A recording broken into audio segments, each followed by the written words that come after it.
आपका हमारे channel education hub में स्वागत है। आज मैं आप लोगों को राजपूत राजवंश के बारे में पूरे डिटेल से चीजें बताऊंगा।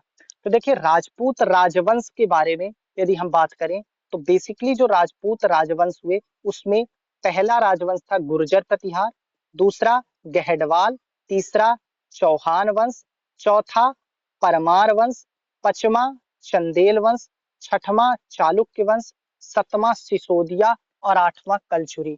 तो ये इतने राजवंश होते हैं जो कि राजपूत राजवंश के अंतर्गत आते हैं। इसमें गुर्जर प्रतिहार वंश जो था उसका शासन मालवा में था। एक मिनट। गुर्जर प्रतिहार वंश का शासन जो था वो मालवा में था और इस वंश का जो संस्थापक था वो नागभट्ट प्रथम को माना जाता है। इस वंश का सबसे प्रतापी शासक मिहिर भोज हुआ जिसकी राजधानी कन्नौज हुआ करती थी। इस वंश का जो अंतिम और लास्ट में शासक बना वो यशपाल बनता है और इस वंश का एक शासक जो इंपॉर्टेंट शासक रहता है वो वत्सराज रहता है।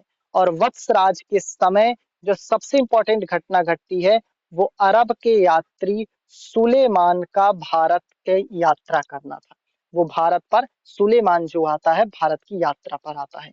इसके बाद दूसरा राजवंश जो होता है वो होता है बताई है बच्चों को चंद्र ग्रहण करके याद कर सकते हैं आप लोग। चंद्र ग्रहण, चंद्र मतलब चंद्रदेव और ग्रहण का मतलब गहडवाल। यानी इस वंश का जो संस्थापक था वो कौन था? चंद्रदेव था। इस वंश का जो एक बहुत महत्वपूर्ण शासक हुआ वो जयचंद होता है। ये अंतिम शासक भी रहता है और इसी की पुत्री का नाम था संयोगिता। और संयोगिता की जो शादी होती है वो पृथ्वीराज चौहान से होती है और एक युद्ध हुआ